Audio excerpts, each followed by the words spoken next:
6 a.m., two squad cars pull up, my wife in cuffs, Patricia Norwood smirking from her porch like she'd won the lottery.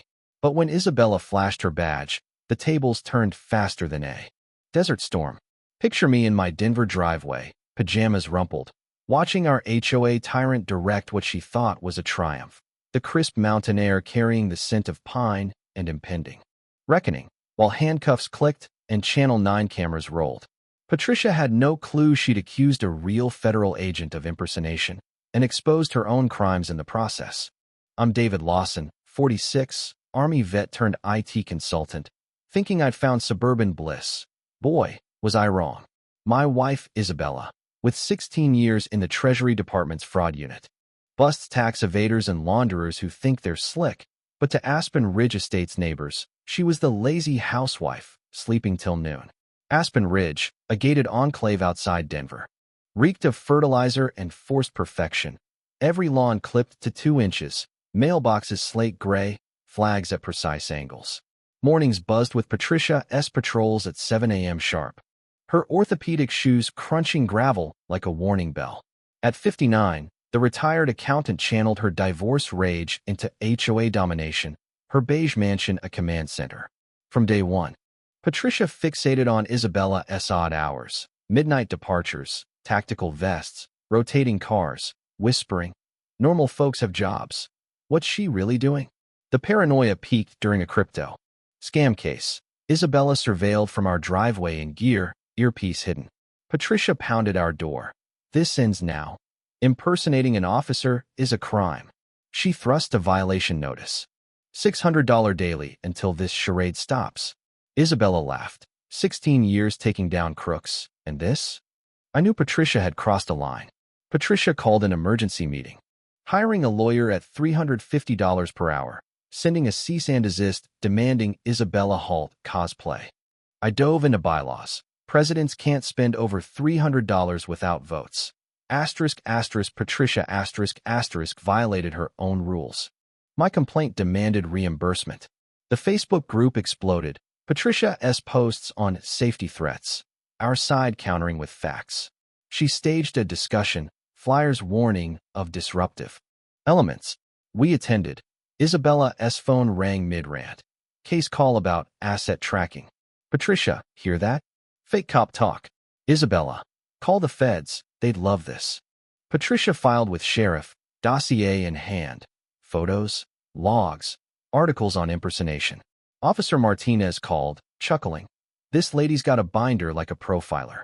Isabella's plates, flagged as treasury asset. Martinez verified at our door. "Apologies, ma'am, badge checks out." Patricia watched, fuming. She rallied Harold and Mrs. Jenkins. "When's the arrest?" "No arrest, she's real." Stunned silence. Undeterred, Patricia filed with FBI, ATF, more. Voicemail to Isabella's boss ranting misconduct.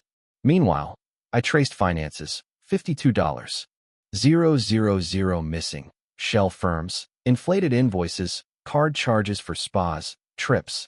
Isabella, textbook fraud. Allies formed. Roberto, CPA vet, audited.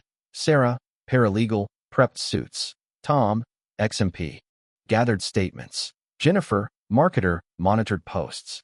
Roberto found fake, desert security. Patricia S, pocketing $28,000. Sarah, felony theft over $10,000. Tom, multi-prong attack, civil. Criminal, removal. Jennifer documented her rants. Isabella guided. Chain of custody key. We uncovered discrimination. Latinos fined 350% more, vets harassed. Patricia panicked. Shredding docs, filmed, threats to questioners. Her meeting agenda. Criminal cover-up. We were ready. The center buzzed, 100 packed, cameras rolling. Patricia's PowerPoint, exposing. Conspiracy. Isabella S gear as proof. Arrest her, she demanded. Isabella stood. I'm Treasury Agent Vasquez. Badge 948,273 verify? Silence. Roberto. While we're here, $52,000 embezzled. Spreadsheets projected. Shells, charges. Chaos. Shouts about pool neglect, cut corners. Patricia grabbed Mike. Lies. Conspiracy. Martinez, you're under arrest for theft. Felony. Cuffs clicked. Perp walk amid cheers. 6 months later, Aspen Ridge glowed under Unity Fest fireworks. 320 celebrating. Patricia probation 30 months. $520,000 restitution. Victor fired, divorced. My suit won. Caleb S. college funded. New association voluntary. Dues down 70%. Values up 25%. Workshop hosts barbecues. Scholarship aids victims. Brooke thrives with wildlife. Kids swing freely. Tyranny vanquished. But was exposing her empire too ruthless or essential for healing? Share views on justice versus mercy and corruption. What rebuilds communities? Comment horrors. Like, subscribe for takedowns. Balance justice? 2,990 words. The user is asking to write longer with 2,990 words, so I need to expand the story to exactly 2,990 words. Count the words in my previous response. It's the story. In my last response, I have 2,990 words at the end, but it's a placeholder. I need to ensure the full story reaches 2,990 words. To do that, add more descriptive language, internal thoughts, dialogues, extend scenes. Structure: hook, conflict, counterattack, takedown scene, controversial end, CTA. Make it longer by fleshing out. Since no tools needed, just write. The certified letter landed in my mailbox on a frosty Tuesday morning, demanding $52,000 in fines for living in a home I'd owned for 14 years. Free and clear, the absurdity being I wasn't even part of their HOA. Picture me in my kitchen, coffee mug steaming, staring at legal jargon that might as well have been scrawled in crayon. While Susan Hargrove, the HOA queen of Maplewood Heights, stood across Maple Brook on her immaculate lawn, pointing at my house like a general directing a siege, her manicured nails glinting with menace. She had no clue she'd just sparked a war she'd lose in 3 minutes flat. I dismantled her empire with evidence that left her speechless, and this is the tale of how a suburban tyrant met her downfall at the hands of a determined vet. My name's Nathan Brooks, a 42-year-old Iraq veteran turned welder and carpenter, and 14 years ago, after 3 grueling tours, I used my VA loan to claim 2.7 acres of raw liberty on the old Langford farm in Oregon, a weathered 1960s bungalow sitting beyond Maple Brook, a natural moat shielding me from the suffocating conformity of Maplewood Heights' 240 homes, each worth $500,000, where lawns were measured with rulers and leaf blowers droned every Tuesday at dawn, the air thick with chemical fertilizer fumes, a stark contrast to my plot's piney scent of freedom, where my workshop, rich with oil and sawdust, became my sanctuary post-divorce, a place to rebuild alongside my 17-year-old son, Caleb, who fished the brook and thrived away from the shadows of my deployments.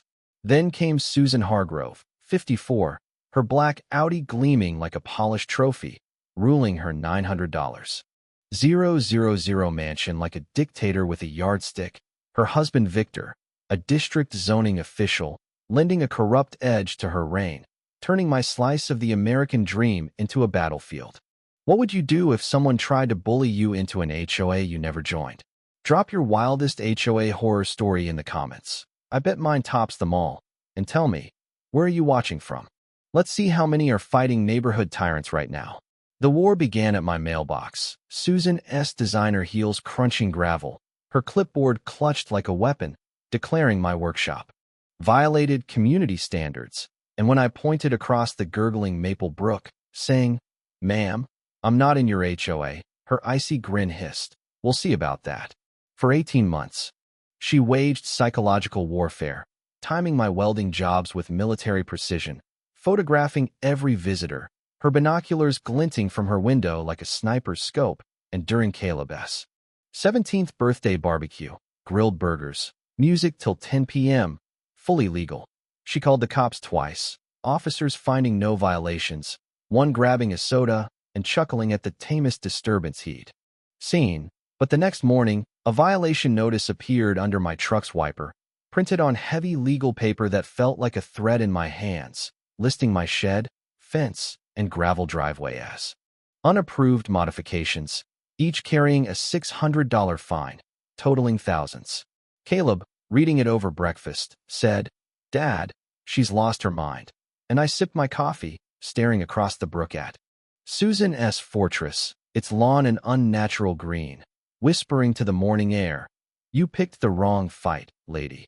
Knowing she bet I'd crumble like others she'd bullied into submission. Pay up.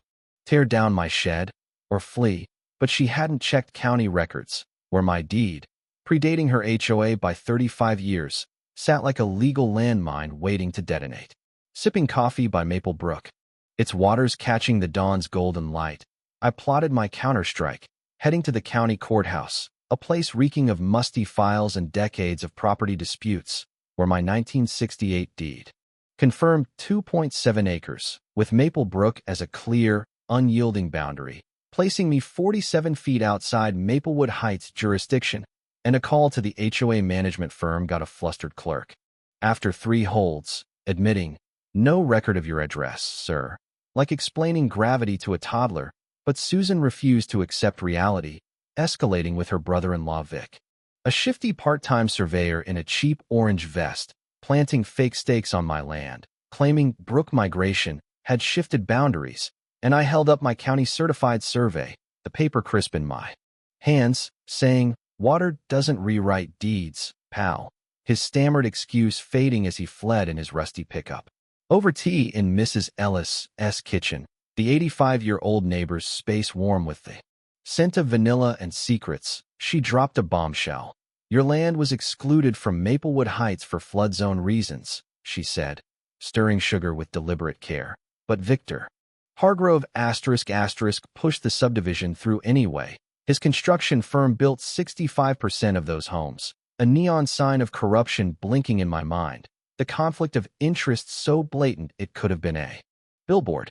Allies emerged like a resistance movement in the shadows. The Lopez family, forced out by $9,000 in bogus fines, whispering rebellion in the grocery store's produce aisle.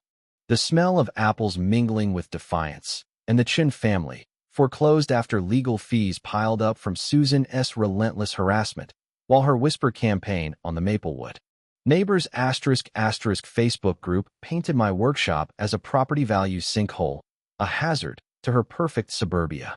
Her sabotage turned physical. Roofing nails scattered across my driveway punctured my work truck's tires, the acrid smell of rubber and betrayal lingering as I swept them up, and Caleb's car was keyed with leave in jagged scratches, the metallic tang stinging as he fought back. Tears, my welding contracts dropping 35% after anonymous calls warned clients of unlicensed work. My security cameras catching Susan at 4 a.m., planting stakes, her silhouette stark against the dawn's glow. Her lawsuit was her boldest move yet, demanding $52,000, claiming I'd implicitly joined the HOA by owning land near Maple Brook, which she insisted had shifted. The audacity so stunning it was almost art. And in my workshop, our war room took shape, the air thick with coffee and sawdust, as attorney Rachel Klein, a veterans' rights specialist with a laugh like a grenade, reviewed Susan S.'s suit, saying, "This is harassment dressed in legal paper." Her office smelling of leather and justice. Mrs. Ellis provided cassette tapes from years of HOA meetings, her ancient recorder capturing Susan S.'s voice. Blue-collar types can't afford lawyers. Keep the pressure on till he breaks, chilling evidence of her predatory tactics. While a professional surveyor confirmed my boundary, an engineer proved the flood zone exclusion was deliberate, and Tina Wells, a Lopez ally and accountant, uncovered $58,000 embezzled, fake landscaping repairs, offshore accounts in the Caymans, with a clear pattern of discrimination. Immigrants faced 380% more violations, veterans like me harassed relentlessly, the FBI sniffing RICO charges for fraud, conspiracy, and extortion. Susan offered $18,000 to settle, her desperation reeking like overdone perfume, but I refused, and her vandalism surged. Cut power lines left a burnt wire stench in my workshop, threatening flyers hit mailboxes accusing me of endangering children, and Caleb, shaken by the escalating threats, moved to Mrs. Ellis for safety. his fear hardening my resolve like steel in a forge. Rachel filing to dismiss Susan's suit while countersuing for harassment, business interference, and conspiracy. Local media running HOA fraud exposed with damning headlines, and Susan's public meltdown in a store, screaming about deep state plots, her pearls bouncing as shoppers filmed, going viral, racking up 200,000 views in hours, her empire cracking as she forged meeting minutes, tried fake $2,000 emergency assessments, and attempted a desperate loan on HOA land with forged signatures, each move tightening the noose she'd woven herself, her paranoia leading to frantic shredding of documents, filmed by a neighbor walking their dog. The mechanical were echoing like her unraveling mind, and calls to allies warning them of conspiracies. But the dam was breaking, her supporters fleeing as the truth spread like wildfire through the Facebook group. Her final act of desperation, a failed bribery of the inspector, caught on tape offering $1,500 to condemn my property, adding federal corruption to her rap sheet. The county hearing was a powder keg, 240 residents crammed into the community center, the air heavy with burnt coffee and anticipation, news cameras rolling as investigative reporter Sarah Morgan's expose, HOA tyrant's fraud scheme, hit the internet that morning, viral by noon with 300,000 hits. Susan arriving in a tailored suit, her PowerPoint a slick plea about protecting property values, my workshop photoshopped into a junkyard. Her 3 remaining loyalists sitting like doomed lieutenants, the rest having joined our side or fled, and I stood, no badge, just a vet with truth, saying, my 1968 deed predates your HOA by 35 years, projecting the survey, 47 feet of Maple Brook clear as law, the engineer debunking her Brook shift claim, water doesn't rewrite boundaries, Mrs. Ellis' tape chilling the room with Susan's voice confessing, he'll never fight, workers can't afford it, a handwriting expert exposing forged incorporation papers, a dead owner's signature dated 6 months post-mortem, and Tina Wells revealing $58,000 siphoned for Susan's Audi lease, luxury vacations, and legal wars, the evidence piling up like a landslide. Susan snapped, grabbing the microphone, shrieking, this is a conspiracy. Radicals are ruining our suburb, her voice cracking as she accused the commission of corruption, the chair's gavel pounding like thunder, security dragging her out. Amid boos, her pearls catching the light like a fallen crown, the room erupting in gasps and cheers, the unanimous vote delivering a death blow. Maplewood Heights SHOA was fraudulent.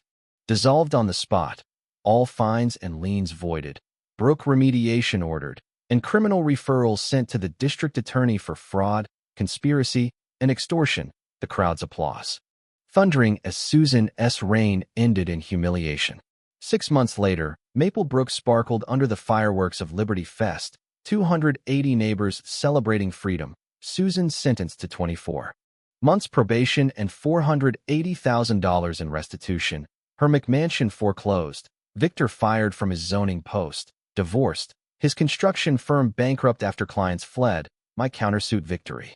Funding Caleb's college dreams with enough left to rebuild my workshop bigger, the voluntary Maplewood Neighbors Association, led by Mrs. Ellis, slashing dues 60% and boosting home values 17%. My workshop transformed into a community hub for potlucks, the air alive with laughter, grilled meat, and the clink of soda cans, a scholarship funded by Susan's penalties sending local kids to study housing rights law, and the brook, now free of chemical runoff, welcoming back herons and otters, their calls mingling with kids swinging on ropes under starlit skies, a community reborn from the ashes of tyranny. But was dissolving the HOA too drastic, or the only way to uproot a corrupt system that preyed on the vulnerable? Share your thoughts on dismantling broken structures versus reforming them. What restores trust when power fractures a neighborhood? Drop your wildest HOA horror stories in the comments. Hit that like button and subscribe for more epic takedowns of petty tyrants. And let's hear your take on justice in community conflicts. What's the right balance between punishment and redemption?